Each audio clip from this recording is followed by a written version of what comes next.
Welcome everyone. We are here with Steed, one of the most well-known and experienced English editors in Taiwan, maybe in the world. But James doesn't work editing just any text. Today, he almost exclusively focuses on the very difficult task of editing scientific and medical research papers, headed for publication in journals around the world. His clients are mostly physicians who like doing medical research, though he also edits research in other areas of science and technology. Hello, James. Hi. Thanks for being with us here today. You're welcome. First of all, I have a question. I must ask you, are the rumors true? Rumors?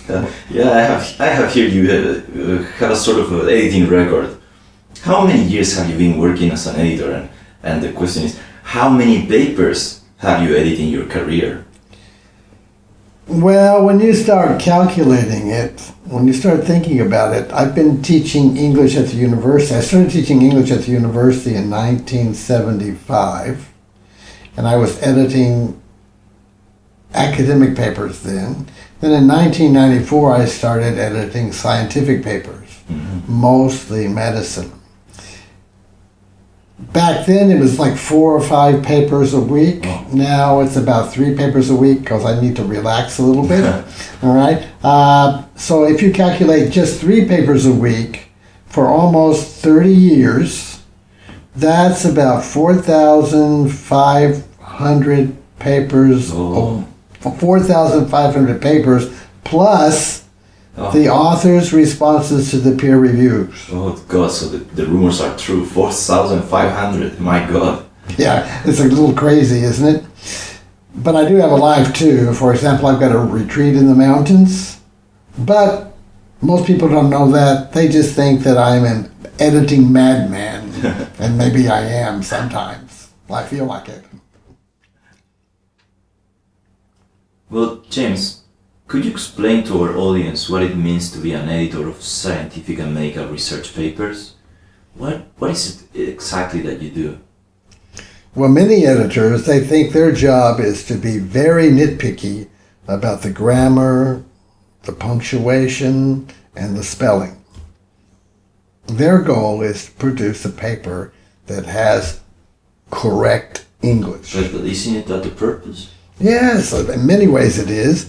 But those editors only correct the English. They don't care about the message. I found out very early on that I cannot limit myself to that. For most of my life, I was a university English teacher. Oh, so you mean you know what good English is? No, that's not what I mean. I know that my clients are under great pressure to get their papers published and get promoted. They care about their research and they care about their careers. And if I were them and I cared so much about those things, I would want an editor that cared about them just as much as I do. So, way back in 1994 when I began, I made the conscious decision that I wanted to be, or I was going to be, one of those very caring editors. Like almost like an advisor. Yeah, almost. Like an advisor or a coach. I correct English, of course, certainly, but what I worry mostly about is their presentation. That means where the information is in the paper, their message, their logic, and their style. In fact, I concern myself with almost anything I think will help them get their papers published. Like I said earlier, most editors care only about the grammar, the punctuation, and the spelling. I do that too, but I call that housekeeping. Oh, like a maid. Like a maid or an apprentice. Almost anyone can clean up the workshop. And those editors can easily correct those little grammar errors on material that they don't even understand. But this is important. I have read all of the editors and the peer reviewers' responses to these authors' papers. All right? That means I know what they're concerned about. And what is that? They care about the science. Is it conducted correctly? They care about the importance of the findings, and the journals care about their impact factor. Oh, I see. So reading all those peer reviewers is a big plus. It sure is. And another big plus is that I am an educated reader. That means that I am the journal's target audience. That's what that means. I need to understand the manuscript, or at least I need to feel that I understand the manuscript. And I won't stop editing until I do. Also, most editors won't talk to their clients, so they just skip the parts they don't understand, changing an A to a the, putting an ing on a verb, right?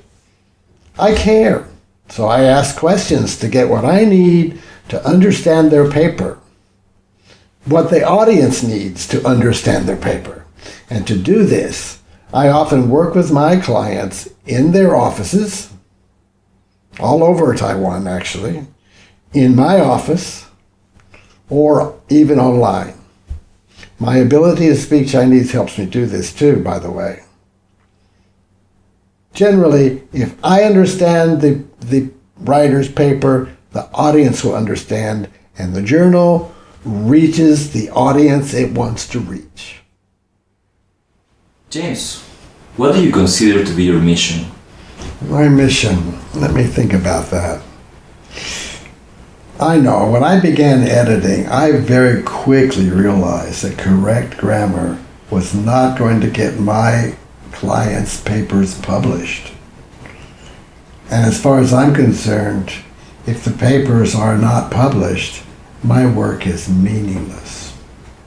What good is a correct paper if no one's reading it? So my mission became to produce papers that would be published. So you make their career your career. Right. I'm just as happy, just as thrilled as my clients are when they get published. So, what are the basic problems that non-native English speakers face when writing up research? Well, my clients' English is okay, but it is their second language. And so they have what we call in linguistics native language interference. You know, you learn a second language with the left brain, and you learn your mother language with the right brain, the heart. The heart will tell you whether something is good or bad, comfortable or uncomfortable. So when you're writing, when a Chinese person is writing English, and then they want to consider, is it good or bad, they start considering it through the Chinese heart. And what will the Chinese heart say? If it sounds like Chinese, it feels good. Same thing with me. I'm a non-native Chinese speaker. I can spend a long time with dictionaries, writing a paragraph in Chinese, and I feel that it is wonderful. But then when I give it to my colleagues or my friends, they go, "Jim, this sounds terrible. It sounds like English." Why? Because I'm using my English heart to judge whether my Chinese is good or bad. That's what happens. My client's English is correct, but it doesn't sound natural sometimes. It almost sounds like Chinese. And I bet there your knowledge of Chinese help you understand what your clients are trying to say, right? It sure does.